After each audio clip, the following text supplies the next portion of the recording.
Aloha everyone! Samahan niyo po akong pumunta sa open market kung saan pwede po tayong bumili ng mga gulay. Ayan, nandito na po tayo sa open market.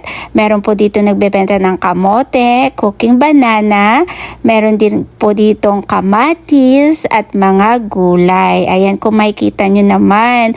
Meron din sila mga papaya. At syempre, itong favorite na lahat, ang manggang hilaw. So, ayan na nga, pumili na at ako. At ayan na, bumili na ako ng manggang hilaw. Masarap yan sa bagoong. At syempre, cooking banana for merienda. At dito po sa isang area, meron nagbebenta ng mga tinapay.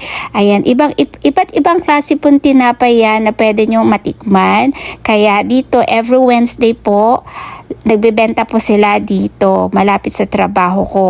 At syempre, meron dito nagbebenta ng sandwiches, salad, at pasta. So, karaniwang bumupunta po dito ay mga nagtatrabaho, mga galing sa opisina. Tapos dito sa area na to, meron namang Vietnamese nagbebenta ng mga prutas at mga gulay. Tulad niya, mga balot-balot, pwede na kayo mamili.